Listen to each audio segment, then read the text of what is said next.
Fala pessoal, você está no canal Conexão Pirrônica, eu sou o Arthur e nesse vídeo nós vamos falar para vocês, vamos tentar explicar para vocês como vamos fazer uma cerveja artesanal e vamos dividir isso em duas partes. A primeira parte a gente vai falar sobre o mosto, certo? Como a gente vai fazer essa mosturação, como é feito um malte, quais são os tipos de malte, a gente vai falar sobre os equipamentos, a gente vai mostrar para vocês o processo de produção de uma cerveja artesanal, que a gente já até deixou aqui já no esquema, já está até na temperatura. E no vídeo parte 2, nós vamos tentar explicar para vocês também como ela é feita a parte da fermentação, da maturação e do engarrafamento da cerveja. Então, bora pro vídeo.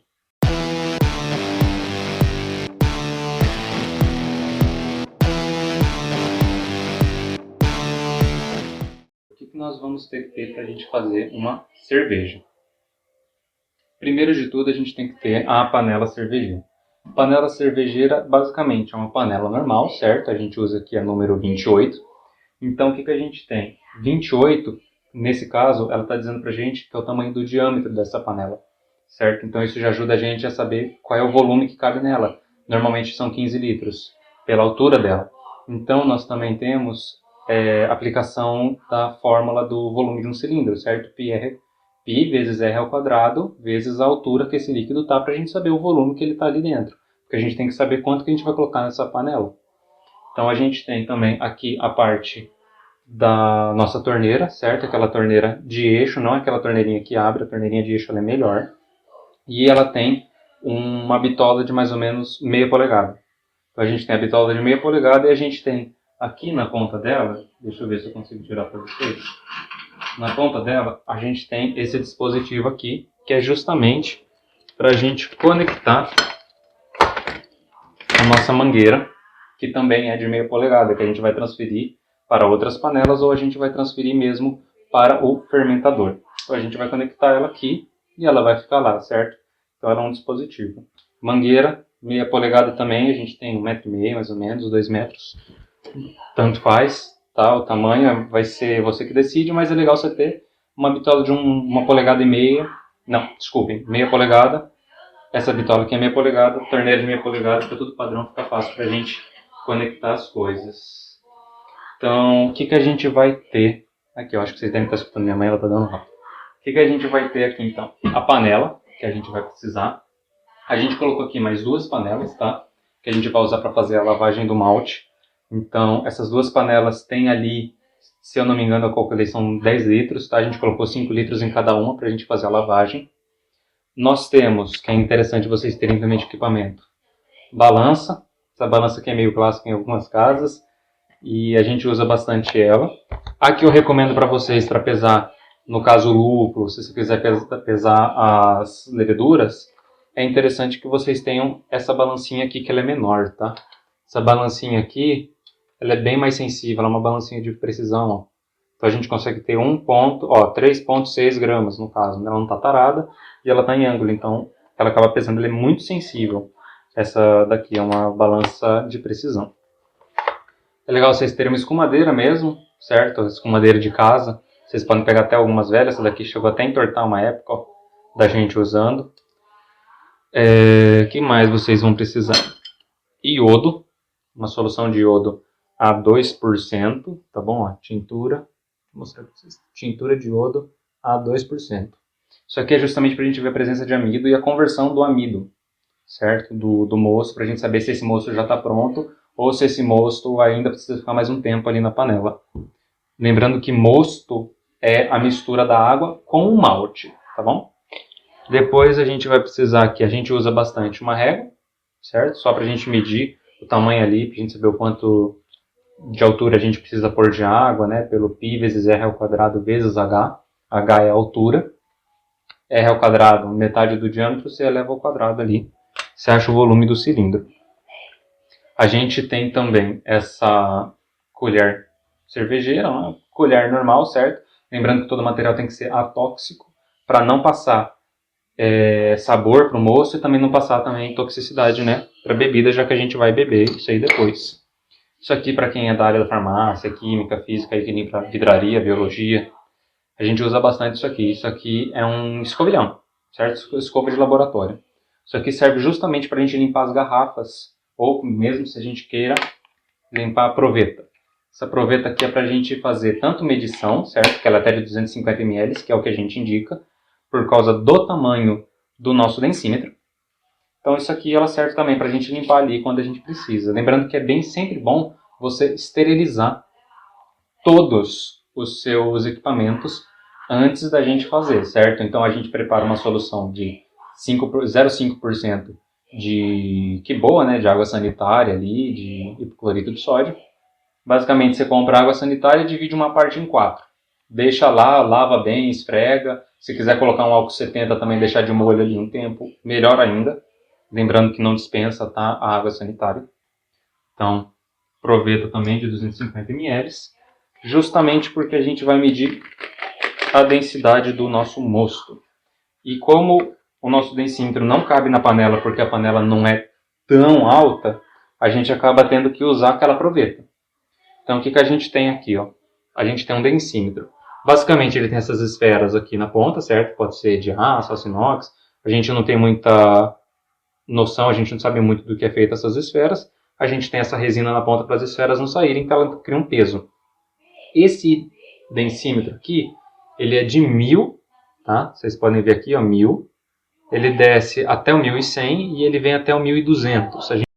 Mas o nosso densímetro serve para a gente medir a densidade do nosso mosto, que a gente vai saber a quantidade de açúcar que foi convertido, tá? E a gente vai saber também quanto de álcool a gente consegue produzir no final pela densidade inicial e pela densidade final, certo? Então a gente consegue fazer essa previsão. Deixa eu guardar ele aqui. Isso aqui é 2 minutos para quebrar.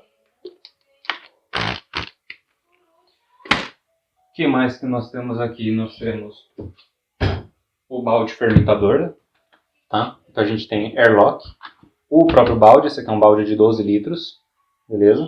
E essa torneirinha italiana, se eu não me engano, tá? Essa torneira aqui, ela é melhor que aquela torneira de rosca, justamente porque ela é o mesmo sistema que o da panela aqui, só que, claro, ela é de plástico. Isso é bom porque você só precisa girar ela para um lado e girar ela para o outro, que ela fecha e ela abre. A outra torneirinha a gente precisava rosquear. O que acontecia? Ela é mais frágil, o plástico dela não é tão bom quanto esse, essa daqui é um pouco mais cara, só que vale a pena, porque aquela lá quebrava tanto que a gente em 3 levas a gente trocava a torneira, 3 levas trocava a torneira, e essa daqui já aguenta mais. E é sempre importante a gente lembrar que não é bom mexer com ela gelada, porque o plástico ele vai endurecer, e se você mexer com ela gelada e fizer força, ele vai trincar, ele vai quebrar, você vai perder tanto o mosto quanto a sua torneira. A sua torneira vai quebrar, o mosto vai começar a vazar, se você não tiver onde armazenar outro, você vai perder esse mosto. Nós temos aqui um arrolhador, tá? Esse arrolhador aqui ele é um pouco mais caro, eu não lembro quanto que eu paguei na época, mas a gente tem arrolhadores mais baratos, na faixa de 80 a 100 reais, que não tem essa estrutura, tá? Esse aqui ele é um arrolhador mais forte. O que acontece? A gente tem aqui do lado ó, um regulador nele. A gente consegue abaixar e subir ele, certo? E a gente seleciona, ele aguenta até uma garrafa de vinho, se você quiser arrolhar. Não é a rolha da garrafa de vinho, aquela rolha que é expansiva, né, que a gente usa na garrafa de vinho, tá? Só que seria só para tampinha mesmo, normal. Então a gente põe ela aqui, certo? A gente vai abaixar ela aqui, ó. Deixa eu travar ela aqui na minha perna. E a gente vai empurrar, ela abaixa e ela põe a tampinha na garrafa, certo? Então ela tem várias alturas. Você pode colocar de uma long neck até uma garrafa de 1 litro, 2 litros, por exemplo. Então isso daqui ele é bem interessante. Para o iodo é sempre importante a gente usar, no caso, porcelanas, tá? Então a gente tem uma plaquinha de porcelana, aquela plaquinha que a gente faz aquarela, por exemplo, serve para usar. Mas como a gente não tem aqui, a gente acabou ainda não comprando, eu uso aquelas canequinhas mesmo de porcelana. A gente põe embaixo um pouco do mosto, pinga ali 1, 2, 3 gotas de iodo e a gente vai vendo a cor que ele vai ficando pra gente saber se o mosto já foi, o amido do mosto já foi convertido, certo, em açúcares menores que a gente vai usar na fermentação. E o que mais? Aí a gente chega no malte. Esse malte aqui ele é um malte moído, tá, galera? Então, esse malte aqui a gente já comprou moído. Inclusive, onde a gente compra tudo, a gente compra todos os equipamentos ali. Todos não, mas 90% dos equipamentos. e onde a gente sempre compra malte, certo, de cevada, onde a gente compra o lúpulo e o fermento, a gente sempre compra na loja Weisberg aqui em Londrina, certo, na Avenida Higienópolis. A gente até recomenda eles para que vocês falem com o Cleiton. Tem um preço legal, são gente boa, a gente recomenda eles. Então, a gente tem malte de cevada, lembrando que malte pode ser de vários grãos, pode ser de trigo, de milho, pode ser de vários tipos de grãos.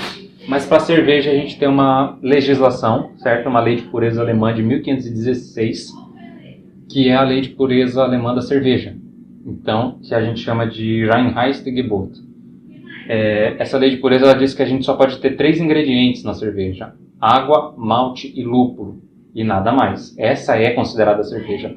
Só que naquela época a gente não tinha muito conhecimento sobre o uso de leveduras ali para acelerar esse processo. Então depois foi habilitado, certo? Foi deixado que usasse a levedura. Então hoje a lei de pureza alemã permite apenas 4 ingredientes: água, malte do quê? Malte de cevada. Pode até usar ali um malte de trigo, dependendo do tipo de cerveja. Por exemplo, a Weiss deixa você usar. Só que quando a gente começa a cair para rendimento, algumas fábricas acabam usando milho, acabam usando outros tipos de grãos que não cevada e trigo.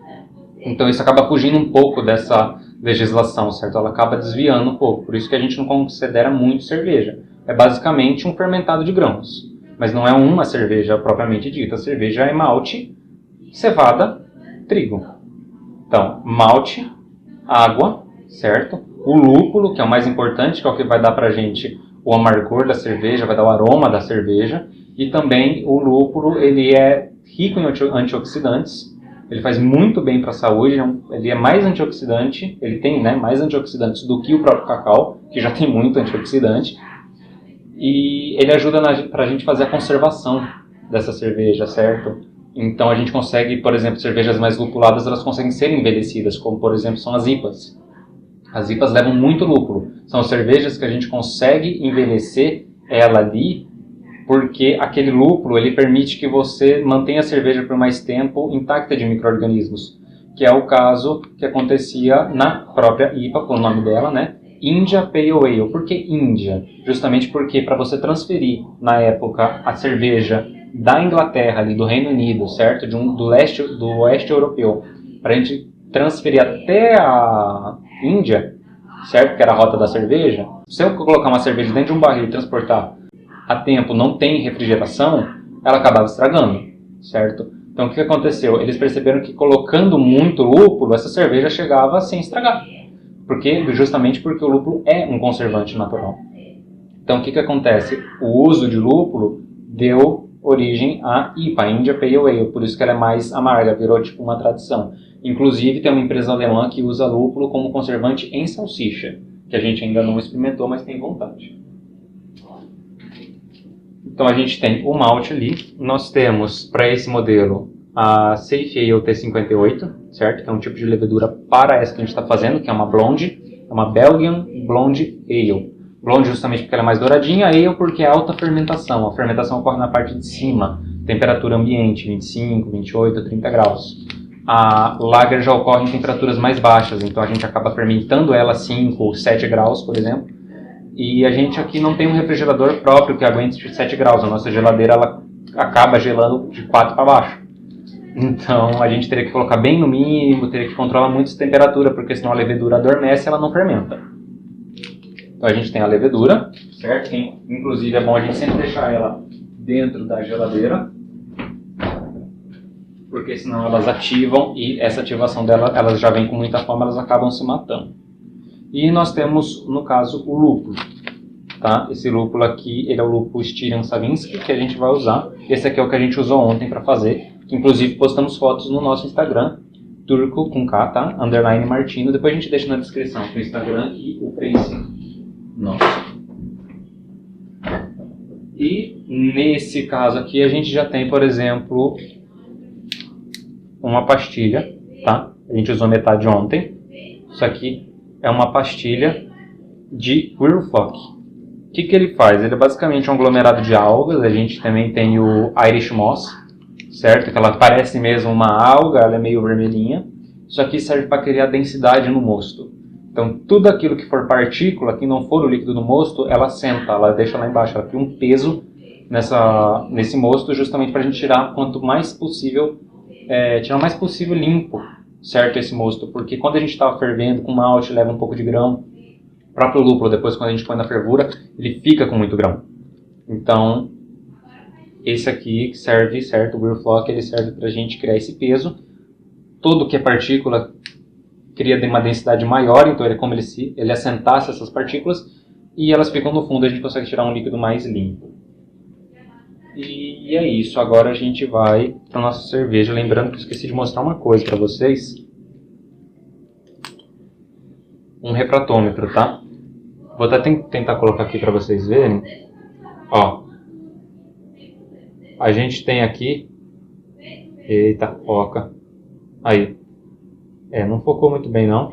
Mas o que a gente tem aqui? A gente tem um refratômetro de álcool, tá? Esse refratômetro aqui, ele indica para a gente, quer ver? De 0 até 80% de álcool por volume. Isso aqui é o álcool grau GL que a gente chama, tá? Isso aqui a gente usa para fazer os destilados.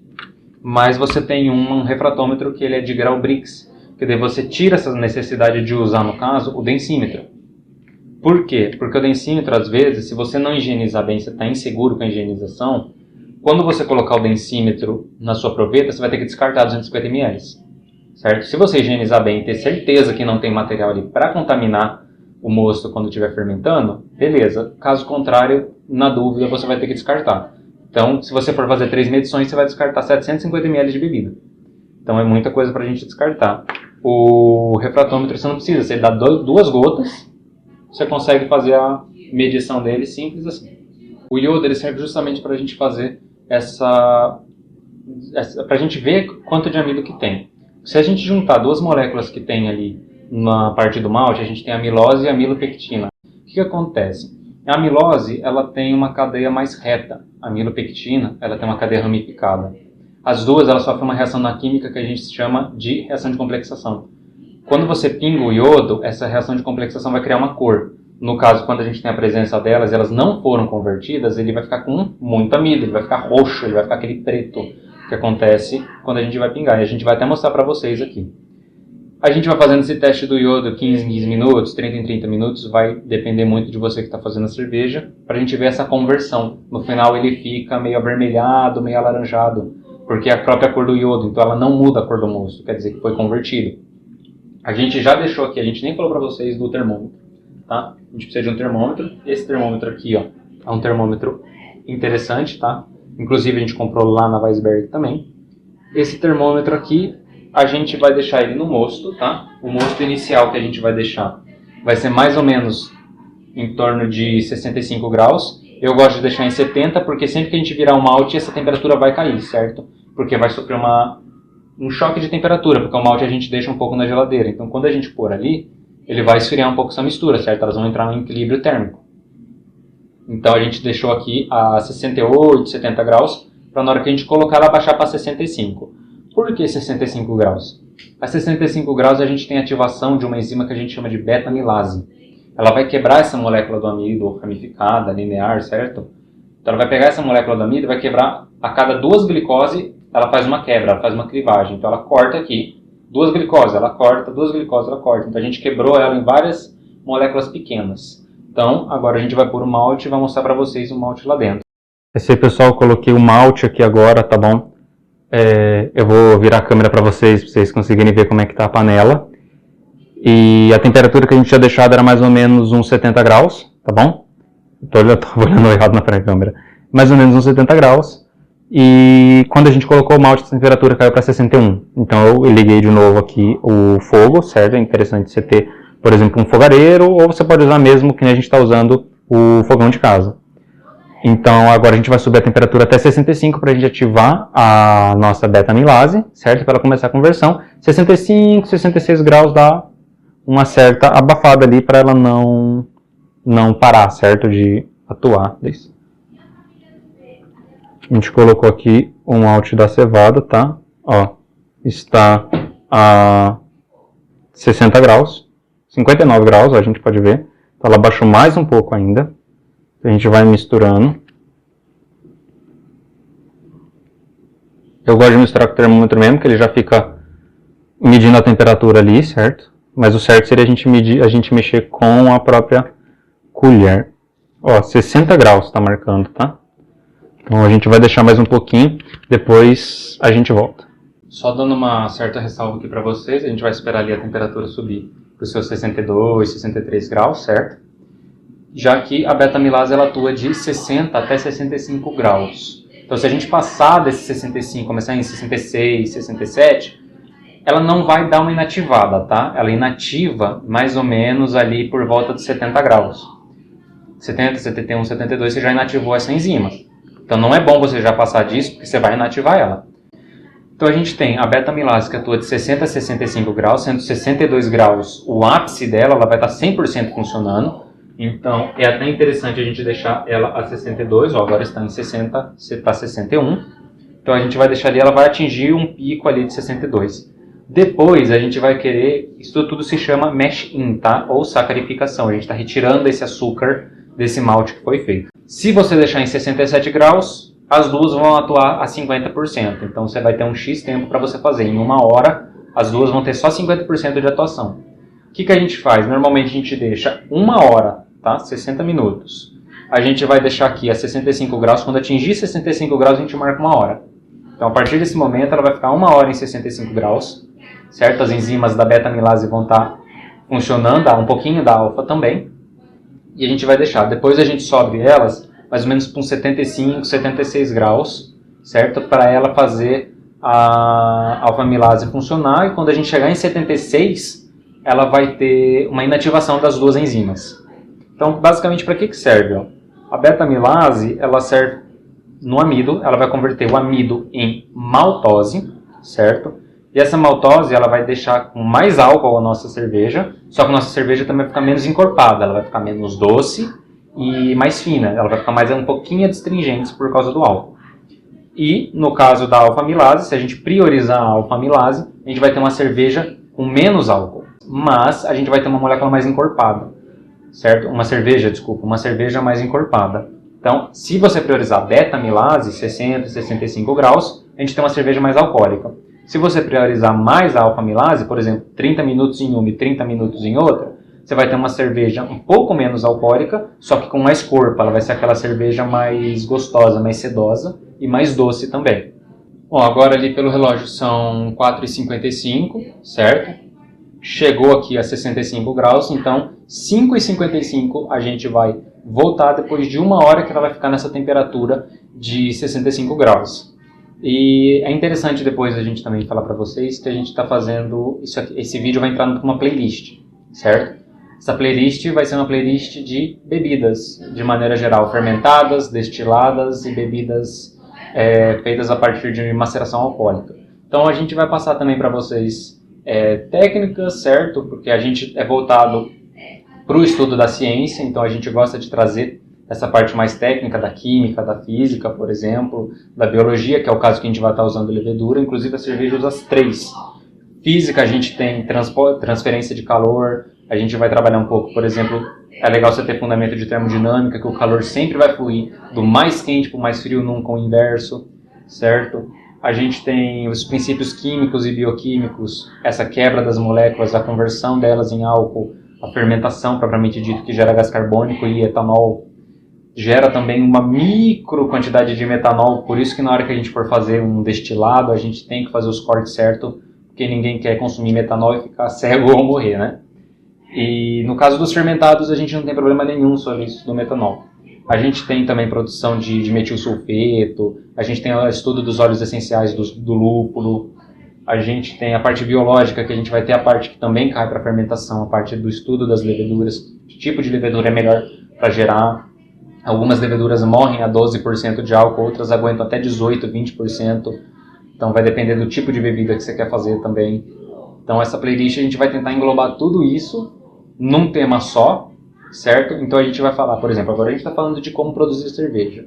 A gente vai tentar explicar para vocês como é feito os destilados de maneira geral, whisky, conhaque, que é o brandy, cachaça, aguardente de hidromel, lembrei aqui que ele está ali na geladeira, explicar para vocês como é feito o hidromel. É interessante a gente trazer um pouco de história, como a gente trouxe das IPAs. E a gente vai tentar trazer todo esse tema para vocês, inclusive como produzir licor, que muitas pessoas aqui podem ter interesse. E a gente tem licor de cacau, tem licor de várias coisas. A gente tem como produzir também, colocar mel na cerveja, que é o caso de uma cerveja que alguns devem conhecer, que é a Apia, que ela leva, se eu não me engano, ela leva mel na hora da gente fazer o priming na garrafa, da gente fazer a refermentação na garrafa, você coloca um pouco de mel, ela fica mais adocicada, ela fica com um gosto bem diferente. Tipos de levedura, tem hidromel que tem gosto de vinho branco, tem hidromel que tem gosto de mel, os níveis de açúcar. Aqui a gente já vai medir logo a nossa densidade para a gente saber a quantidade de álcool, mas já adianto para vocês que aqui, pela conta da receita, a gente vai ter um final com 1015 e um inicial ali na fervura com 1065. Então depois a gente faz a conta. 1015, 1065, você vai ver a quantidade de ABV que vai dar no final. Vai dar na faixa aí de uns 5, 6%, creio eu. Aí a gente vai fazer, né, essas playlists e espero que vocês gostem e bora lá. Fala pessoal, voltamos aí então. A gente já deu 1 hora já que está no mosto, tá bom? O mosto já está a 65 graus. Então, 1 hora no mosto. A gente vai retirar mais uma amostra. A gente retirou uma amostra depois de uns 10 minutos mais ou menos quando começou. E a gente retirou outra amostra mais ou menos em meia hora para vocês verem a diferença de cor. Agora a gente vai retirar aqui. É legal a gente dar uma mexida, tá? Coloca ela lá no fundo da panela. O que eu faço? Eu puxo e deixo escorrer aqui, ó. A gente percebe até que muda até a textura da água, a viscosidade da água muda um pouco, ela fica um pouco mais grossa. Agora eu vou mudar aqui para vocês verem a gente aplicando o iodo. Ó, agora aqui a gente deu uma misturada, esse aqui é um mosto retirado no começo, esse aqui é um mosto retirado depois de 30 minutos, tá? Vocês podem ver uma certa diferença de cor aqui, eu acabei de pingar uma gotinha mais para ficar mais fácil pra gente ver.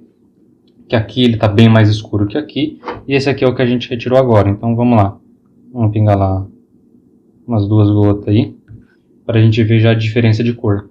A gente percebeu que ela deu uma grande diferença de cor, ela está mais avermelhada, certo? A gente pode perceber aqui nas bordas, ó, mais alaranjada. E isso aqui quer dizer que a gente está fazendo a conversão do amido. E agora a gente vai fazer o quê? A gente vai fazer um processo que a gente vai deixar 10 minutos, agora, o nosso mosto, a 76 graus para a gente dar, que é o chamado mash out, que fica de 75 até 80 graus, que a gente vai fazer um tipo de inativação das enzimas. Então essas enzimas vão parar de converter, porque a gente já chegou numa conversão de amido legal aqui, certo? Pela coloração, que não mudou muito a coloração original do que é o próprio iodo. Então esse mosto aqui a gente já viu que converteu o nosso amido em açúcar fermentado, em maltose. Então agora a gente consegue já colocar ele para ferver e fazer todo o resto do processo. Então agora a gente vai para o mash out, que é deixar agora 10 minutos aí mais ou menos, a uns 76 graus. Aí a gente vai fazer a nossa recirculação do mosto e depois a gente vai fazer a lavagem, que é o fly sparge. Então pessoal, continuando, né, a gente está entrando no mash out. Então a gente já fez a parte de 1 hora a 65, 66 graus ali, né? Com ação tanto da beta-amilase quanto da alfa-amilase para a gente extrair, quebrar essa molécula e fazer virar maltose, açúcares menores, né? Que são fermentáveis. Agora a gente está no mash out. O mash out a gente vai deixar, como vocês podem ver, aí ela deu uma baixadinha ali, ó, 76 graus, tá? Mais ou menos. Então a gente vai deixar agora em 76 graus por uns 10 minutos para a gente inativar essas enzimas que estão fazendo essa conversão, tanto a beta quanto a alfa, quanto todas as outras que já foram inativadas, certo? Então agora que a gente vai fazer essa inativação para a gente conseguir fazer a filtração e depois que a gente filtrar, a gente vai fazer o fly sparge, que a gente já deixou as águas aqui do lado já mais ou menos aí na faixa dos 76, 78 graus, a gente vai medir certinho. E aí a gente vai fazer a lavagem depois, que é esse fly sparge. Aí a gente inicia o processo de fervura. É isso aí, pessoal. Então agora a gente fez o mash out, tá? Deixamos 10 minutos aí mais ou menos a uma temperatura de 76, 78 aí, graus Celsius. E agora a gente vai fazer só o teste ali do iodo para vocês verem como é que ficou. Então é isso aí, pessoal. Ó, esse primeiro aqui foi o que a gente retirou, é a primeira amostra que a gente retirou. Vocês podem ver que está bem escuro, ó, certo? Ele está bem escuro, roxo para preto. A gente fala que é preto, né? Mas na realidade é um roxo com um azul escuro. Então ele vai ter esse tom aqui mais roxo. Isso aqui é só para mostrar para vocês a conversão de amido, tá? Se vocês seguirem certinho os passos, vocês não precisam necessariamente fazer isso aí. Vocês só não podem bobear na hora da elevação da temperatura, senão vocês podem pular uma etapa e já era. Esse aqui é o que a gente retirou no começo, ó. Pra vocês verem como é que tá. E esse aqui é o que a gente retirou agora. Vocês verem que já até deu um pouco de diferença até na cor, ó. Que esse aqui não tem o centro. Esse aqui é o que a gente retirou agora, tá? Depois dos 10 minutos a 76, 78 graus. O centro dele não tá preto. Esse aqui ainda tava preto um pouco, ó. Então vocês podem ver que depois que a gente fez todo esse mash out, todo esse processo, certo? Para a gente inativar as enzimas, a gente conseguiu chegar nesse produto aqui. E esse produto aqui é o que a gente queria. Agora a gente vai para a lavagem. Bom, é isso, pessoal. Então, agora que a gente retirou, certo? Que a gente fez o mash out. Então, o que a gente precisa fazer? A gente vai fazer agora a lavagem do grão. A gente vai fazer a recirculação desse grão, antes da gente fazer o fly sparge.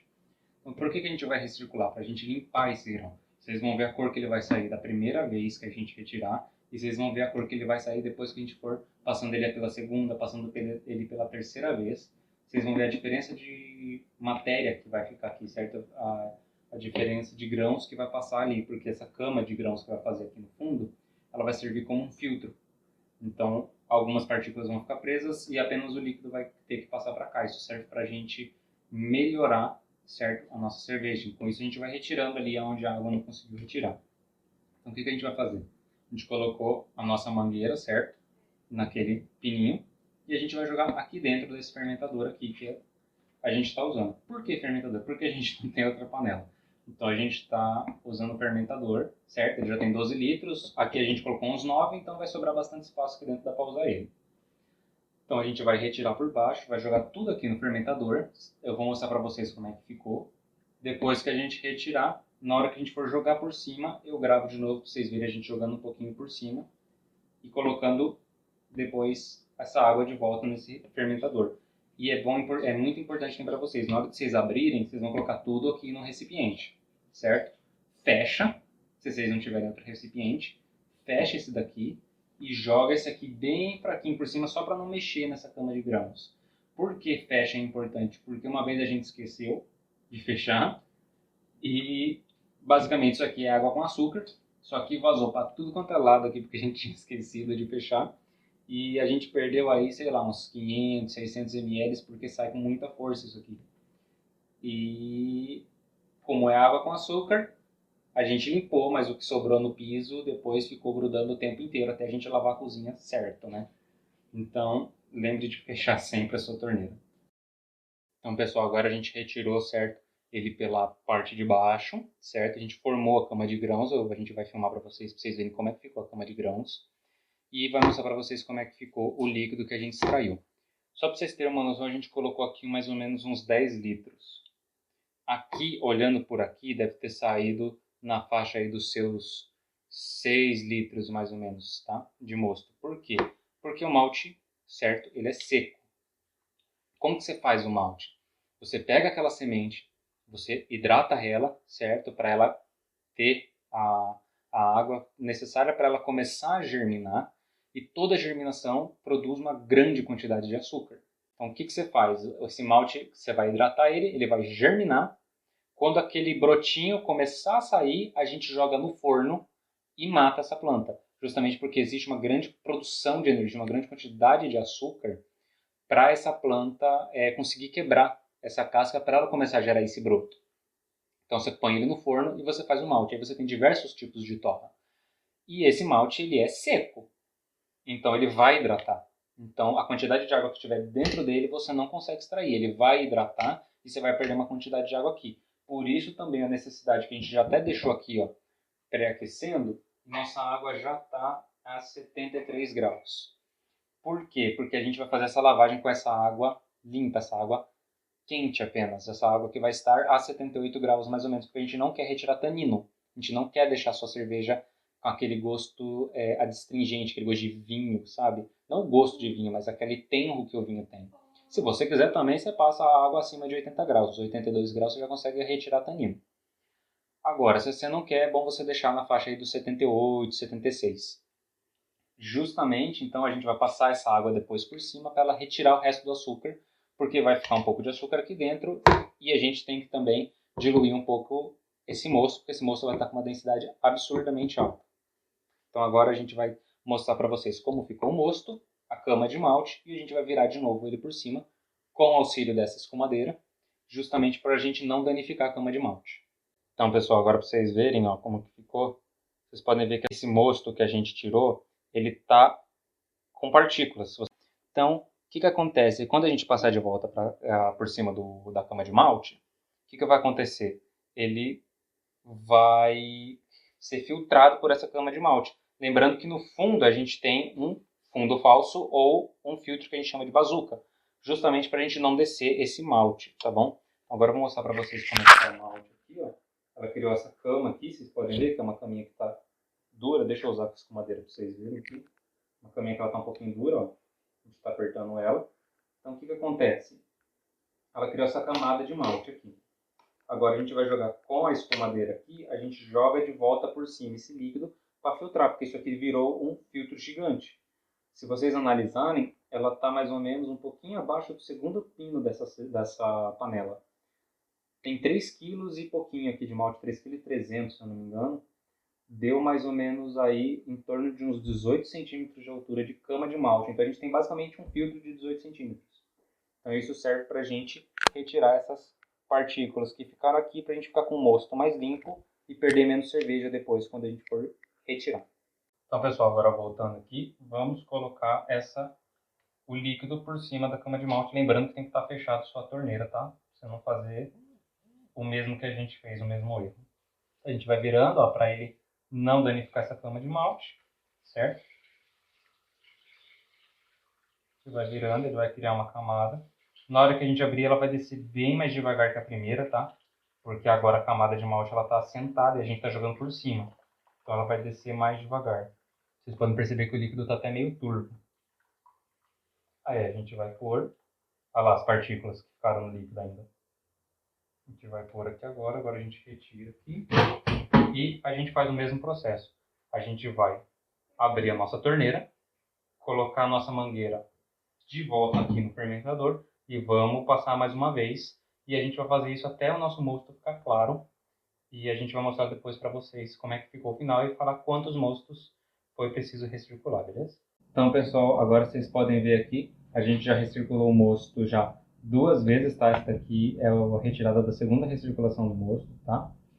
E vocês podem ver que ela está com algumas partículas, mas parece um pó no fundo, tá? Isso é do próprio malte, ela não tem mais aquelas partículas, aqueles pedaços de malte que a gente tinha. Aqui a gente pode ver a cama de grãos, certo? Formada. Então agora o que a gente vai fazer? A gente vai retirar todo esse grão, certo? Todo esse malte que está aqui. A gente vai, claro, jogar fora, jogar na horta, né? Para fazer uma compostagem, depende do que você vai querer fazer. Pode até querer fazer um quibe, talvez. Lembrando que isso aqui, ele estraga bem rapidinho, tá? Para amanhã, para depois de amanhã, isso aqui já está azedo. Tá? Então vocês têm que ver certinho onde vocês vão guardar para se vocês quiserem utilizar para alguma coisa. Tem gente que joga na horta, né? A gente aqui mesmo, a gente usa para fazer compostagem, tá? Então o que a gente vai fazer? A gente vai retirar todo esse malte. Depois que a gente retirar esse malte, a gente vai lavar bem a panela e a gente vai jogar esse mosto que a gente acabou de retirar. A gente vai jogar ele de volta na panela e vamos iniciar a fervura dele. Aí quando iniciar a fervura, a gente volta para mostrar o que tem que fazer.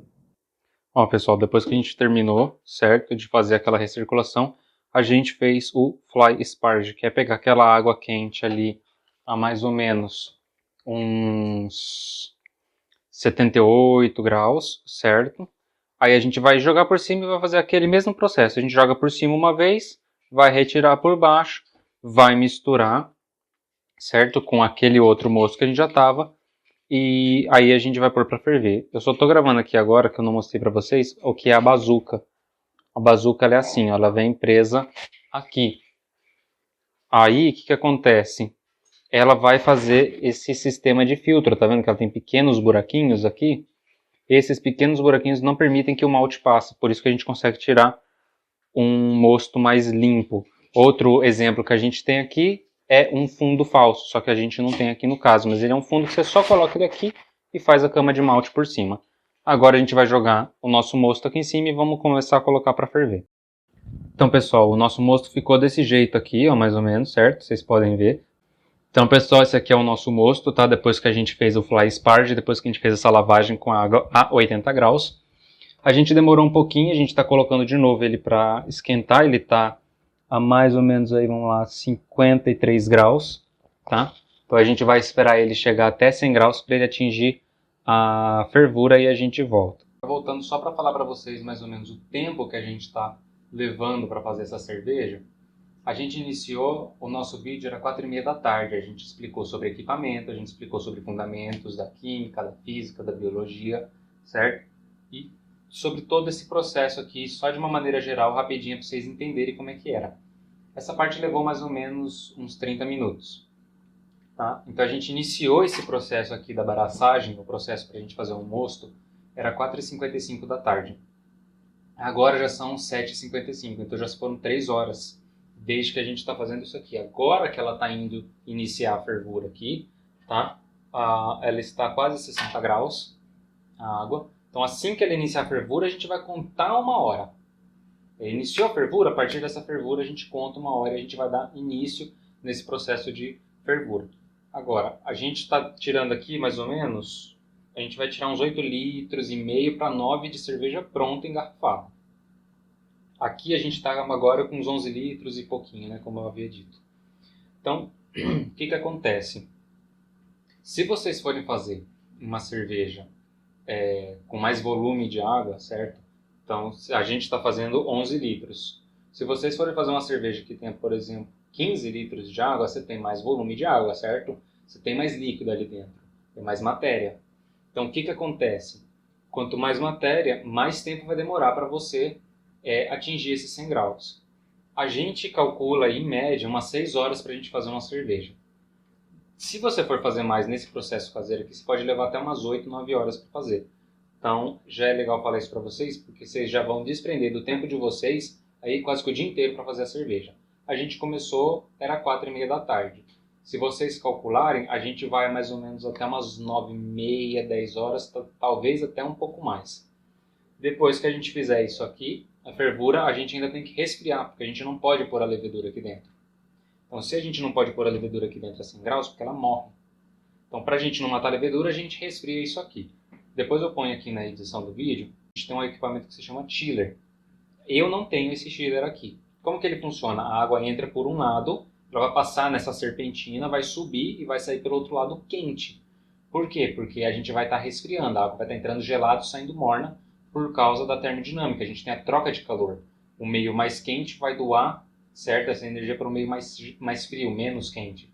Então o calor sempre flui do mais quente para o mais frio. Então a nossa água vai entrar gelada e ela vai sair morna para quente, mais ou menos aí uns 60 graus, dependendo da temperatura que você estiver fazendo isso aqui e do momento. Isso é para resfriar mais rápido, para a gente não perder tanto tempo. Porque, só para vocês terem uma noção, isso aqui estava na hora da abraçagem, a gente deixa o fogo desligado, porque senão ela vai subindo a temperatura. Ela ficou 1 hora mais ou menos, ela levou 1 hora para ela descer de 65, 67, para ela descer mais ou menos com 61, 62.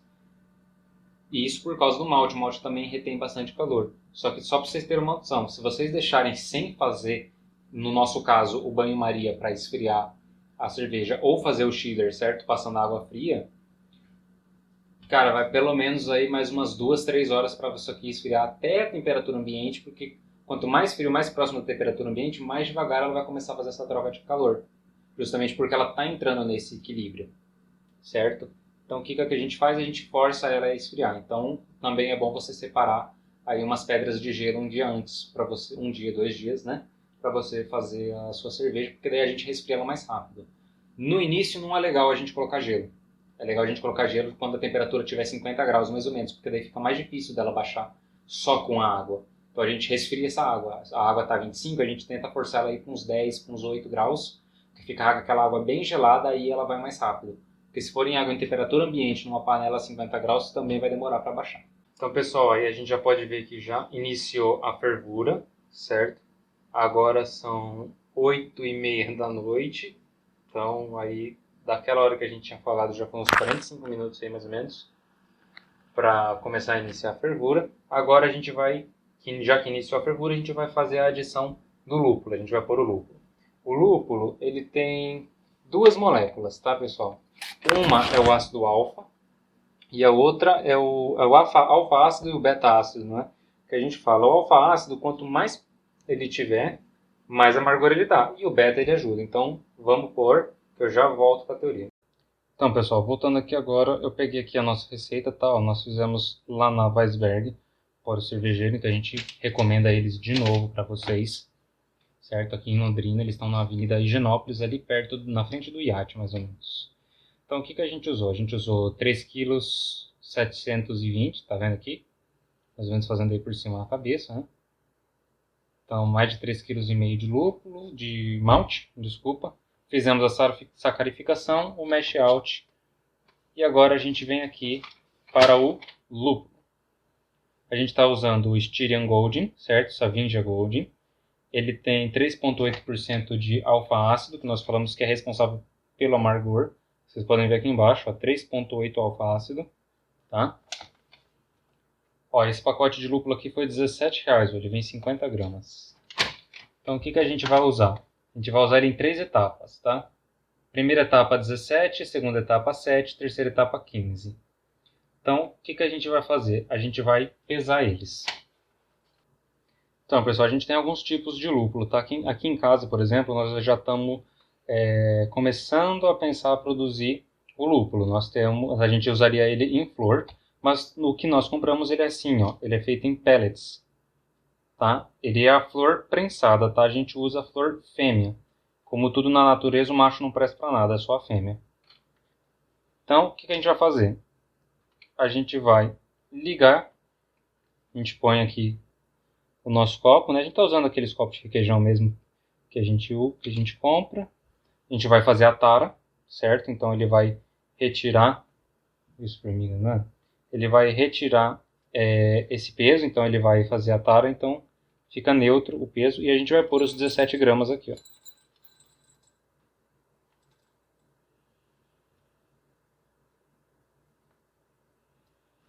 Certo? 17,2 não faz tanta diferença. Vamos despejando um copo lá, porque a gente vai já fazer a medição dos 3. O outro a gente tem 7 gramas, certo? Aí, 7 gramas. E por último a gente vai usar 15 gramas. Por que em 3 etapas?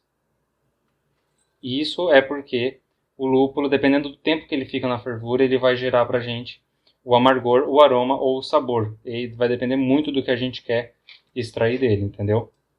Depois a gente coloca para vocês um gráficozinho mostrando o tempo de fervura e o tempo, só um minuto. Aí. A gente vai mostrar para vocês o tempo de fervura e o que é retirado dele, aroma, sabor e o amargor do lúpulo. Bom, voltando aqui, a gente vai pegar o nosso lúpulo de 17 gramas, que está falando que é quando inicia a fervura, e a gente vai virar ele aí. Então vocês podem ver que ele já começou a ser diluído. Lembrando, pessoal, tampa aberta, tá? Não põe tampa fechada. Tampa fechada, de acordo com a literatura aí das técnicas de cerveja, a tampa fechada ela vai gerar um gosto de grama. E a gente não quer gosto de grama, a gente quer gosto de lúpulo. Então, tampa aberta, tá? Vai evaporar? Vai evaporar. Fazer o quê? Mas é o que a gente tem que fazer para a gente conseguir. Essa espuma na lateral, algumas pessoas retiram, outras pessoas não retiram tanto, tá? Isso aqui, muitas vezes, que pelo que a literatura traz pra gente, é um pouco de proteína. E essa proteína ajuda na quantidade de espuma que você tem. Muita cerveja, o pessoal não gosta de ter aquela espuma espessa que fica lá e nunca desce. Então, daí você pode fazer a retirada, pega uma escumadeira mesmo e retira. Caso contrário, pode deixar aí. Então, pessoal, voltando aqui, nós temos aqui, ó, deixa eu chegar perto para vocês verem. Nós temos o primeiro leva aqui, certo? Do lúpulo que a gente colocou 17 gramas. Fervura 60 minutos. A gente vai deixar lembra que eu falei que é 1 hora fervendo. Então, como a fervura é de 60 minutos, aqui a gente vai deixar, eu vou colocar ele no início da fervura. 7 gramas a gente vai colocar depois, quando tiver faltando 20 minutos para a fervura. Ou seja, depois de 40 minutos que foi o passado, certo? Isso vai dar daqui mais ou menos uns 15 minutos aqui, pelas minhas contas. Então, daqui 15 minutos a gente vai adicionar mais 7 gramas de lúpulo. Isso aqui é para a gente extrair a parte de aroma, a parte de sabor dele. Depois ele está pedindo aqui, ó, isso aqui foi feito por um programa próprio da Weisberg, tá? Então, o que a gente vai fazer depois? Adicionar 15 gramas, certo? Fervura 0 minutos. O que isso quer dizer, fervura 0 minutos? Fervura 0 minutos quer dizer que quando a gente terminar de fazer a fervura, a gente vai fazer o quê? A gente vai desligar a fervura e jogar o lúpulo lá, para daí ele dar um aroma. O que a gente vai fazer? A gente fez uma igualzinho a essa ontem. Então, hoje, para a gente fazer o vídeo, a gente está fazendo essa outra aqui. O que eu vou fazer? Vou fazer um negócio que eu nunca fiz. Eu já joguei um pouquinho de folha de hortelã ali dentro, para a gente ver se vai mudar muito o gosto. Foram em torno de umas 10 folhas de hortelã, tá? O cheiro não mudou muito, mas depois a gente vai ver no gosto. Então a gente separou mais 2 ramos aqui de hortelã, deve ter mais umas 15, 20 folhas ali. E a gente vai pôr um raminho de alecrim verde mesmo, tá? Como tá fervendo, isso aqui ele vai te dar tipo uma esterilizada nesse mosto. Não vai esterilizar 100%, tá? Não vai ser um mosto estéril. Até porque a gente tem outras técnicas para fazer esse objeto ficar estéril. Então o que acontece? Mas a gente vai reduzir muitas das bactérias, muitos outros agentes infecciosos ou até mesmo bactérias que a gente fala levedura selvagem, certo? E isso pode causar um problema no mosto quando ele for para a fermentação. Então, por isso que é interessante também a gente deixar 1 hora fervendo. Então, o que a gente vai fazer? Eu separei aqui, que daqueles 15 gramas de lúpulo final que a gente ia colocar, eu vou colocar 20 gramas, tá? E dessas 20 gramas eu separei em 2 de 10. Uma que eu quero extrair muito aroma. Então, eu vou colocar faltando 8 minutos para me extrair 100% do aroma desse lúpulo. E depois a gente vai colocar, na hora que desligar, esse aqui para ele ficar mais com aquele gostão herbal mesmo, para a gente ver o que vai dar. É uma experiência nova que a gente está fazendo. Então, a gente vai ver como que vai ficar com o alecrim. Esse alecrim ele é até bonitinho porque ele está com as suas flores, eu colhi ele agora há pouco.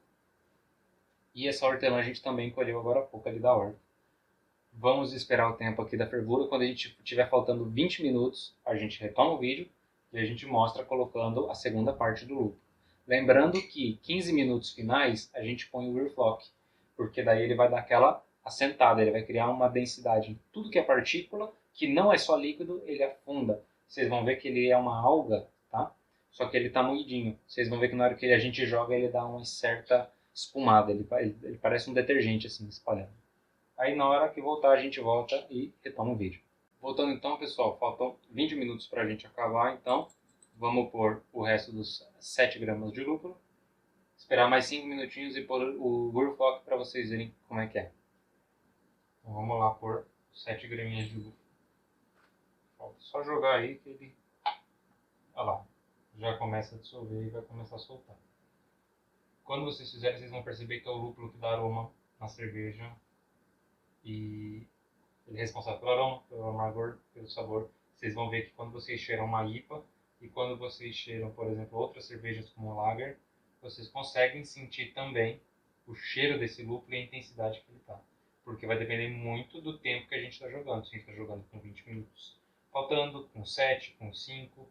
Tem técnicas que levam o lúpulo até mesmo na fermentação. E você deixa o lúpulo lá na fermentação, enquanto está fermentando e maturando, ele está retirando também o cheiro do lúpulo. Então aquilo fica com um cheiro muito forte. Então, pessoal, faltando 15 minutos agora para a gente terminar a nossa fervura, o que a gente vai fazer? A gente deu uma moída, tá? Aqui no Whirlpock. Vocês viram aquele tabletezinho lá, meio tablete, né? Que a outra metade a gente usou ontem. Então a gente moeu. O que a gente fez? Catou a ponta da faca, quebrou ele em 2 ali, ou na mão mesmo você consegue quebrar. Pega alguma faca, algo redondo e fica batendo que ele vira um pó rapidinho, tá bom? Então agora a gente vai jogar para vocês verem o pó. Olha lá, espumou. Agora ele vai começar a criar esse peso, né, no nosso mosto, e esse mosto vai afundar, e na hora que ele afundar fica mais fácil para a gente achar uma cerveja mais limpa. Pessoal, acabei de lembrar mais de uma coisa. O que acontece? Nessa etapa de fervura é a etapa que a gente vai adicionar as especiarias. Normalmente a gente não adiciona especiarias, tá? Mas tem cervejas que levam, por exemplo, limão, que levam laranja, ou que nem a gente fez agora, que a gente colocou alecrim e hortelã. A gente vai descobrir o que isso vai dar, a gente nunca fez isso, tá? Então, o que acontece? Essa fase ela é uma fase que ela vai deixar, de certa maneira, esse mosto estéril, como a gente já tinha dito anteriormente. Então, essa é a fase que a gente adiciona as especiarias. Quais especiarias? Como eu falei, limão, a gente tem alecrim, tem a hortelã, tem o cardamomo. Inclusive, a gente tem o cardamomo aqui, certo? O cardamomo ele vai dar aquele teor, aquele gosto mais ou menos de pasta de dente que a galera fala, porque ele é bem mentolado, tá? Então ele dá um gosto mais mentolado. Isso se a gente não colocar nesse aqui também, vamos ver o que dá na nossa cabeça, né? Agora, tem como a gente também fazer envelhecimento dessa cerveja, e você pode pôr ela em barril, você pode não pôr ela em barril e colocar os chips de carvalho, que são pequenos pedaços de carvalho sem tosta, com tosta médio, com tosta forte. Vai depender do gosto que você quer extrair deles, tá? Depende de tipo de carvalho que a gente está falando, inglês, um americano, um carvalho francês. Vai depender muito de onde esse carvalho veio também, e o tipo de tosta vai gerar um gosto diferente nele. Aqui, por exemplo, depois eu mostro para vocês, a gente fez uma tintura. A gente colocou um álcool a 94%, tá? Esse álcool de cereal. Lembrando que você não pode usar outro álcool, tem que ser álcool de cereal, porque é o álcool que a gente pode consumir. A gente colocou álcool de cereal, 94%, certo, de grau GL. Então tem 940 ml de álcool puro e 60 ml de água, apenas em 1 litro. Então o que a gente fez? A gente pegou lá uns 200 ml, 300 ml e a gente adicionou esse chip de carvalho. Isso aí já faz uns bons meses que está ali parado. Mas toda a casca, a gente, sempre que a gente for fazer tintura, a gente leva aí pelo menos umas 2 semanas deixando ele de molho e agitando de vez em quando. Isso permite que a gente retire, por exemplo, 1 ml, 5 ml, 10 ml desse álcool e adicione diretamente na cerveja na hora que a gente for engarrafar. A gente vai dar um gosto de amadeirado, a gente vai dar um gosto de cerveja envelhecida nela, que é uma das formas que a gente tem de envelhecer a cerveja mais rápido. Inclusive, a gente pode usar também diversas outras técnicas. Por exemplo, você pode fazer uma infusão, certo? Uma infusão não, uma maceração alcoólica ali, uma tintura, com baunilha, por exemplo, se você quer deixar um gosto de baunilha na sua cerveja. Então você tem várias técnicas que você pode fazer. Cravo, tem gente que gosta de cravo, vamos supor, colocar 2 gotinhas de cravo ali em 50 ml de cerveja, então numa long neck eu vou pôr 10 gotas. E você vai fazendo sua experiência, entendeu?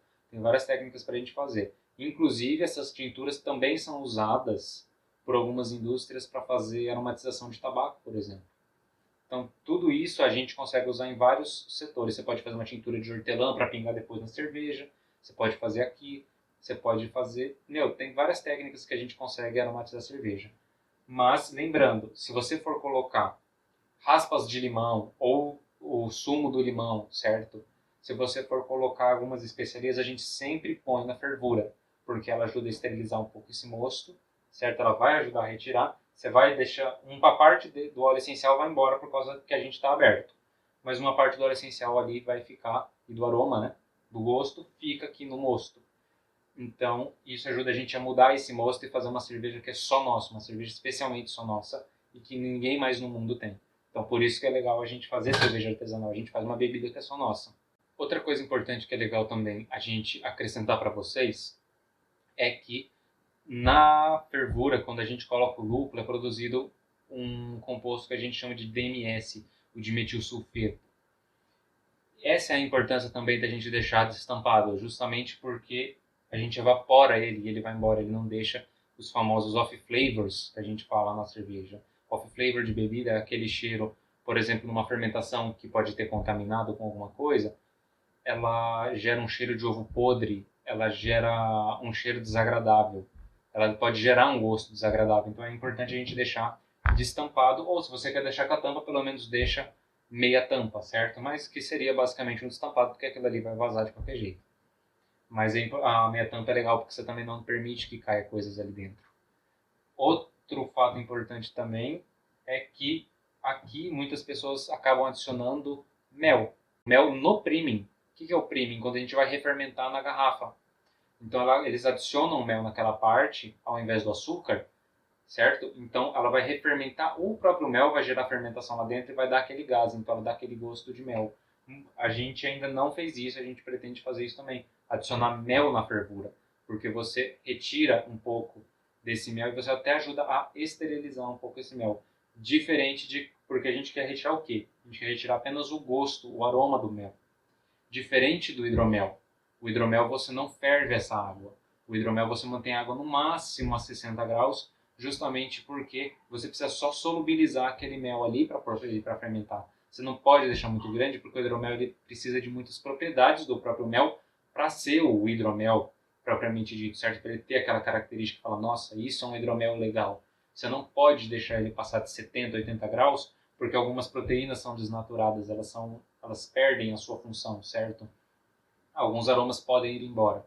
Então, na cerveja a gente acaba pondo aqui, até mesmo no final, tá, da fervura. No hidromel não, a gente não ferve a água, a gente deixa ela 60 graus, 55, só para dissolver o mel e matar uma bactéria ou outra ali, certo? A gente não ferve o mel para não destruir o mel propriamente dito, e a gente não deixa tão baixo, a 30 graus, por exemplo, porque algumas bactérias podem ficar vivas ainda e aí vão gerar flavor no hidromel também. Então, novamente, fervura a gente sempre adiciona a parte das especiarias e o hidromel a gente não passa de 55, 60 graus. Acima disso é muito quente e abaixo de 45 graus também não vale a pena porque você não mata algumas bactérias. A gente adicionou aquele último, certo? Que a gente dividiu em duas partes, então esse aqui é o nosso último lúpulo que a gente tem. São os últimos 10 gramas que a gente mexeu na nossa receita. A gente vai desligar o fogo. Aí eu vou virar aqui a câmera para vocês verem. A gente vai desligar o fogo, certo? A fervura parou, porque a gente desligou. O que a gente vai fazer? Vai só virar o lúpulo lá. Esse aqui é o lúpulo que vai dar muito aroma pra gente, certo? A gente colocou 10 gramas agora no final. E agora a gente vai fazer o que? A gente vai tampar ele e a gente vai iniciar o processo de resfriamento para todo esse lúpulo, toda essa matéria, esses compostos, certos? Que eles vão ir para o fundo dessa panela. Então, o que acontece? Com o airflow que a gente jogou, eles vão criar um peso. E com o resfriamento, a gente vai assentar eles no fundo para a gente conseguir tirar o líquido o mais limpo possível, beleza? Então, pessoal, agora a gente vai fazer o resfriamento. Ó, o que eu falei? A gente pega o esguicho mesmo. Sempre é legal vocês colocarem tampa na cerveja, tá? Porque vocês podem correr o risco de jogar algum pingo de água ali dentro e agora todo cuidado é pouco. Por que todo cuidado é pouco? Porque a gente já ferveu esse mosto. Esse mosto aqui, teoricamente, ele já está estéril. Então, se cair alguma coisa ali dentro, vai para o fermentador, vai contaminar. Então, vocês têm que tomar todo o cuidado possível. O que a gente vai fazer, como a gente não tem o resfriador, certo? O chiller. O que a gente faz? A gente faz tipo banho-maria. A gente vai encher, então. Aqui a gente está usando pia de cozinha mesmo, a gente enche a cuba, tá? Tô criando até um vórtex aqui, ó. A gente vai encher essa cuba aqui, a água de fora que vem direto da rua. Aqui em casa ela é mais gelada, então agora a gente para com a água. E agora o processo é esse, é encher a cuba, a água tá aqui tá fervendo, aqui a gente já consegue encostar a mão, certo? E agora a gente vai ter que esperar. Por que esperar? Porque agora ela tem que resfriar até chegar nos seus 38, 35 graus, certo? Para a gente poder colocar a nossa levedura lá dentro. Se a gente colocar a levedura agora, ela vai morrer. Então a gente tem que esperar esfriar. Tanto que tá tão quente que aqui já está quente, ó, a água, só para vocês terem uma noção. Essa parte ela resfria rápido. Quando ela chegar em 50 graus mais ou menos, ela vai parar de resfriar rápido. Aí a gente vai começar a adicionar gelo, para a gente não perder gelo agora e depois não ter gelo mais para frente. Então agora a gente força assim. Ó, já dá para soltar água. Só para vocês terem uma noção, em menos de 1, 2 minutos ela já resfriou. Mas ainda assim é um processo que leva aí quase seus 30 minutos, tá bom? Então a gente vai resfriar ela, vai esperar chegar na faixa aí dos 35 graus, tanto que o termômetro a gente vai colocar lá dentro. Se vocês tiverem que nem a gente, com o termômetro do lado de fora, esterilizem o termômetro, tá? Passem que boa, né? Passem água sanitária. passem o álcool 70 e aí sim vocês colocam ele lá dentro para vocês não correrem o risco de contaminar. Deixa ele de molho aí uns 5 minutos no álcool 70 que vocês podem ficar tranquilos de colocar ele lá dentro. Não tem dúvida que ele está estéril, não põe. Então, pessoal, lá, isso aí é a primeira água que a gente acabou de encher. O que a gente faz? A gente deixou um tempo aí, uns 2, 3 minutos, a água já ficou morna para quente. Então agora a gente tem que soltar toda essa água, tá? Essa água vai embora. Depois que essa água for embora, a gente tampa de novo aqui, trava o pino, para a gente conseguir encher a cuba. Aí a gente enche a cuba de novo até a boca dela e fica fazendo esse processo até ele resfriar. A gente não tem chiller, então como a gente não tem chiller, a gente faz em banho-maria. Só para vocês terem uma noção, a gente vai encher agora a cuba pela segunda vez. Aquela primeira vez a gente fez. Então agora a gente vai tampar aqui, ó, tá tampado, a gente está enchendo a cuba. Pela segunda vez, a nossa temperatura ali dentro já caiu para 80 graus, 75, 80 graus mais ou menos. A gente deixou entreaberto para agora vazar um pouco de vapor, certo? Porque ali está muito quente ainda. Mas aí a gente tem que tomar um cuidado redobrado para não cair nenhuma gota de água lá dentro. Aí assim que ele atingir seus 50 graus, a gente volta e mostra a gente colocando gelo para resfriar mais rápido. Então, pessoal, continuando aqui essa parte, seria legal a gente também fazer mais algumas observações para vocês. A gente colocou gelo, tá? Porque agora a nossa mistura ali dentro tá a 45 graus mais ou menos. Então aí a gente colocou gelo. Eu deixei essa pedra de gelo aqui, ó. Coloquei dentro de um pote de sorvete que a gente tinha. Deixei aí. E coloquei mais uns 3 ou 4 tabletes ali atrás. Aqui tem cheio de gelo ali. Atrás da cerveja aqui tá cheio de gelo também. Então o que acontece? Eu queria mostrar para vocês alguns conceitos agora voltados para o lado da física. Que é o calor, de acordo com a termodinâmica, ele sempre vai fluir de um meio mais quente, de um meio de maior agitação térmica, para um meio de menor agitação térmica. Então aqui, o calor sempre vai fluir daqui de dentro para fora. Ele nunca vai fluir do frio para o quente, ele sempre vem do quente para o frio, tá bom? Outro conceito que a gente tem também aqui, que é a lei zero da termodinâmica, que é basicamente o estudo que se um objeto A está em equilíbrio com o objeto B e o objeto B está em equilíbrio com o objeto C, então A, B e C estão em equilíbrio e A e C também estão em equilíbrio. O que isso quer dizer? Quer dizer que a gente vai ter um equilíbrio térmico. Lembra que eu falei, a gente consegue resfriar esse mosto em temperatura ambiente? Consegue. Quando a nossa temperatura ambiente está em quanto? 35 graus, por exemplo. Quando chegar a 35 graus, esse mosto ele não vai resfriar mais, ele vai entrar num equilíbrio térmico com a nossa própria atmosfera, certo? Então, o que acontece aqui? A nossa água, a gente colocou gelo justamente para esfriar essa água. Então, o que vai acontecer? O calor vai fluir de dentro da panela, onde está quente, para fora da panela, até atingir o equilíbrio térmico. Quando atingir o equilíbrio térmico, um não vai esquentar e o outro não vai mais esfriar, eles vão estar em equilíbrio. Então, isso a gente já consegue ver que, aqui, por isso que é interessante você ter também um termômetro aqui fora. Se aqui fora está 30 graus, ali dentro está 30 graus, ela entrou em equilíbrio. Então, se os dois entrarem em equilíbrio, não adianta você deixar mais, você já pode desperdiçar essa água e colocar uma água nova. Porque se você deixar mais tempo ou menos tempo, não vai acontecer nada. Aí eles vão começar a reagir com a atmosfera. Se você tiver do lado de fora, por exemplo, uma temperatura de 15 graus, essa água e esse aqui eles vão esfriar até chegar mais ou menos aí nos 15 graus. Só que isso é um processo muito lento, então é muito mais viável a gente colocar umas pedras de gelo e deixar aí. Inclusive a gente pode virar até e enfiar ela lá para trás. Não foi, né? Voltou. Mas é isso, então os conceitos de física que a gente tem para aplicar é isso. A aplicação de uma fonte de energia, de calor, certo? Que seria o fogão para a gente aquecer a nossa mistura. Essa formação de gases. Mas a gente acaba vendo esses conceitos melhores quando a gente for ver lá na frente os processos de destilação. Porque daí a destilação ela é um processo 100% físico para a gente extrair algo que seja químico.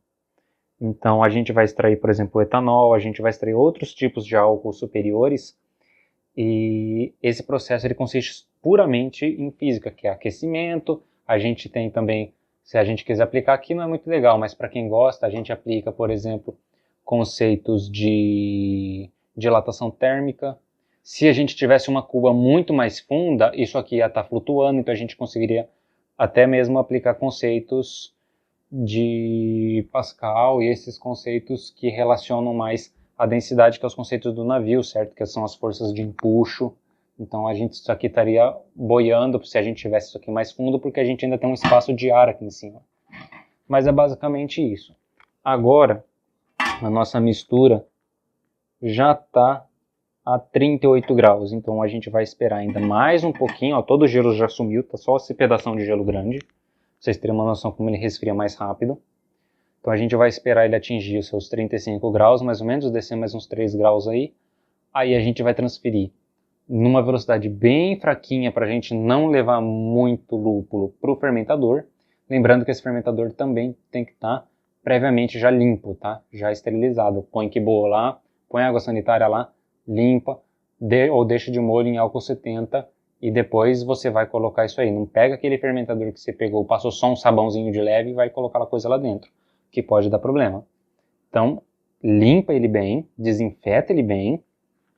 Aí sim a gente coloca o mosto lá no fermentador com a nossa mangueira, certo? Ou assim direto, você pode só encostar. Então é isso, pessoal, nosso mosto aqui agora chegou a 32 graus, tá bom? Então agora a gente vai transferir para o fermentador, tá? Vamos colocar a levedura lá dentro, o fermento, e fechar para ela começar a fermentação, e nosso vídeo vai se encerrar quando a gente terminar todo esse processo. Então é isso aqui, pessoal. Depois que a gente retirou a cerveja que a gente ferveu, ela vai ficar assim. A gente colocou dentro aqui do balde fermentador, como vocês podem ver. Tá? Ele está dentro do balde fermentador. E a gente vai pôr. Você tem dois métodos para a gente fazer a inoculação dessa levedura. Ou você pode pegar um tanto desse mosto aqui e coloca num copo, por exemplo, tampa esse copo com um papel por cima e deixa ela lá por 20 minutos, ou você pode simplesmente jogar as leveduras aí. E é bom a gente deixar meio uniforme, tá? Para elas caírem todo o fundo ali. A gente vai pôr elas aí. Lembrando que o nosso mosto tem que estar no máximo, aí vamos colocar aí uns 35 graus. Então a gente vai colocar ela aí. A gente vai filmar um pouquinho para vocês, que vocês vão ver que ela vai começar a dar uma hidratada e elas vão começar a afundar. Então o que acontece? Elas vão iniciar o processo de fermentação. Depois, mais para frente, a gente vai fazer um vídeo falando sobre como ocorrem as fermentações e os tipos de fermentações, tá? Esse aqui, já adianto para vocês, é uma fermentação anaeróbica e uma fermentação de produção de etanol, tá? Então ela vai converter o açúcar, ela vai ter piruvato, ela vai ter NAD, tá? Para o pessoal que não conhece, adenosina de fosfato, né? ADP, aí ela gera energia. Então o que acontece? Na fermentação, a levedura ela consome essa glicose, ela consome os açúcares que estão ali, a maltose que a gente retirou também, e ela vai converter em etanol e gás carbônico, tanto que é por isso que o nosso Sherlock vai ficar borbulhando depois. Então a gente vai colocar isso aqui e já já eu retorno quando elas começarem a descer. Voltando aí, ó, dá uma chacoalhadinha no líquido para vocês verem, elas começam a afundar. Outro fato, né, outra dica importante é que muitas pessoas perguntam aí, até em blogs e até mesmo em aulas de cerveja, a galera pergunta, posso usar fermento de pão? Que é Saccharomyces também, Saccharomyces cerevisiae também, né? Pode, mas é muito risco de você perder a cerveja. Por quê? Primeiro que a levedura para cerveja, ela é padronizada, ela é selecionada, entendeu? Então só tem a levedura T52 ali, Safe Ale T52. Então o que acontece? Ela é uma levedura selecionada. Por ela ser uma levedura selecionada, ela vai dar aquele gosto na fermentação. Você tem leveduras para vinho branco, então ela vai dar um gosto de vinho branco no seu mosto, certo? Na sua bebida. O que acontece? A levedura para pão, ela não pode ser usada justamente porque ela não é selecionada. Então você pode ter alguma levedura selvagem ali. Você pode ter alguma levedura que venha fazer mal para o seu mosto. Então, pessoal, essa levedura que é usada na cerveja, ela é uma levedura selecionada justamente para causar aquele gosto, aquele aroma, certo? Tudo que a gente precisa para uma determinada cerveja. A levedura de pão, aquela fermento de pão, você pode usar, mas você não vai saber o gosto que vai ficar, então ela é uma incógnita. Ela pode gerar um gosto muito bom e ao mesmo tempo você pode usar do mesmo jeito, 100% igual. A levedura de pão ela vai gerar outro gosto quando você colocar ela de novo. Ela não é selecionada, tá? E outro que você corre o risco de estragar seu moço, porque vai que tem alguma levedura selvagem ali e por algum motivo ela gerou cheiro de ovo podre, gerou off flavor. É muito mais fácil gerar off flavor com uma levedura para pão, certo? Fermento para pão, do que o próprio fermento para cerveja. Esses fermentos para bebidas, eles são selecionados. Então sempre procure usar fermento para bebida. Segundo, esse vídeo é a parte 1. O próximo vídeo vai ser a parte 2, a gente vai demonstrar depois. Ela vai ficar fermentando aqui agora por 8 dias, tá? É meio padrão ela ficar 8 dias. Então a gente vai deixar 8 dias ela fermentando, ela é uma ale, então a fermentação ocorre na parte de cima dela, tá? Em temperatura ambiente. Então ela vai ficar 8 dias fermentando e depois a gente vai mostrar para vocês como é feita a maturação e como é feito o engarrafamento. Outra coisa importante, pessoal, vocês podem perceber aqui, ó, que esses fermentadores, eles fecham, tá? Mas ó, esse aqui tá fechado. Esse aqui não tá fechado. A primeira vez que a gente fez a cerveja, a gente deixou ele assim, achando que assim ele estava fechado, tá? Ele não tá fechado. Para ele ficar fechado, ele tem que estar assim obrigatoriamente. Então você faz uma forcinha a mais, certo? Que ele fecha, ele vai dar um tranco na hora que ele fechar. Eu vou tentar fechar fechar ele aqui para vocês ouvirem.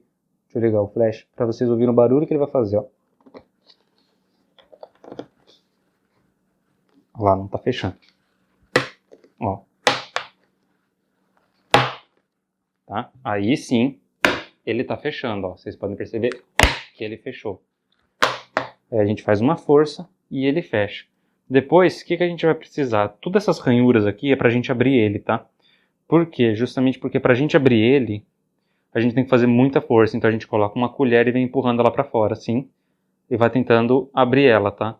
É bem difícil de abrir ele, então toma cuidado também pra vocês não quebrarem. Aqui, nessa parte, a gente vai pôr o nosso líquido que vai precisar para fazer a pressão per lock, senão aqui ela vai entrar e sair o ar. Então a gente normalmente põe álcool 70 aqui, porque esteriliza, se cair algum bichinho aqui, não tem problema. Então a gente sempre vai pôr o álcool 70, inclusive ela tem uma linha aqui, deixa eu virar para vocês. Aqui, ó. Ela tem 2 riscos, a gente põe nesse nível, um pouquinho acima desse nível, e ela vai começar a borbulhar depois de 10 minutos, pode levar 2 horas, pode levar até 48 horas para ela começar a fazer a fermentação, mas normalmente é rapidinho. Ó, galera, o tempo do vídeo, ó, vamos supor aí uns 5 minutinhos agora do final, ele já fez essa leve curva aqui, vocês podem perceber. Ó. O que acontece? Vai começar a gerar gás carbônico lá dentro, e aquilo ali vai começar a gerar pressão. Então eu vou apertar aqui em cima para vocês verem. Ó. Entendeu? O gás carbônico vai gerar uma pressão lá dentro, ele vai começar a descer esse líquido, ó, o líquido está subindo ali, e na hora que ela começar a fermentar, vocês vão ver basicamente ela fazer esse barulho aqui, ó. Tá? Então agora a gente solta, para vocês verem, ó, como ela já está começando a fazer a fermentação. Então é basicamente isso. Agora esse processo leva 8 dias, e no próximo vídeo a gente vai mostrar para vocês o final da fermentação, como que é feita a maturação, que leva mais 10 dias, e depois a gente mostra o envase, que é o engarrafamento, e como fazer essa refermentação na garrafa. Bom, é isso, pessoal. Espero que vocês tenham gostado do vídeo, tá? É um vídeo bem longo, pelo que eu tô vendo aqui pela filmagem, depois da edição, vai dar um vídeo aí na casa de 1h30. Então é um vídeo pesado, mas é um vídeo que a gente tentou abordar tudo. A gente vai retomar alguns conceitos depois, a gente ainda vai ter vídeo falando sobre fermentação mais pra frente, e a gente vai criar essa playlist para a gente fazer sobre as bebidas. Essa foi a fermentada, depois a gente faz um hidromel, a gente explica o processo também químico e físico. Físico não precisa, porque teoricamente vai ser o mesmo para tudo, tá? A gente vai explicar a bioquímica, a química, a biologia, certo? Da produção do hidromel. A gente pode fazer também depois de alguns destilados, que a gente já tentou fazer, como são feitos os cortes. Inclusive a Embrapa tem um site que mostra qual é a porcentagem, né, que a gente precisa fazer o corte para a gente não conseguir nenhum produto tóxico.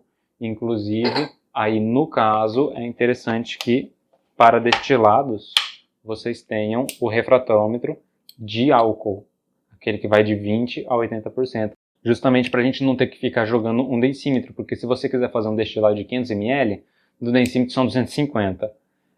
não vai perder esse destilado se você deixar ali o destilado, até porque ele normalmente ele sai quando a gente faz os cortes. Ele fica na faixa dos 65% de álcool, 55, 65. Então é um álcool que, até certo ponto, ele é um álcool que tem um poder esterilizante, ele tem um poder, certo, de matar as bactérias. Mas para a gente não ficar usando densímetro nem nada, a gente usa apenas 2 gotas no densímetro, a gente põe uma em cima e uma embaixo. Quando a gente fechar esse refratômetro, esse líquido vai espalhar por aqui, a gente consegue ver, a gente perdeu 2 gotas, não tem que ficar fazendo teste com 250 ml. O mesmo para cerveja. E vamos fazer essa playlist para bebidas. Espero que tenham gostado e nos vemos na próxima conexão.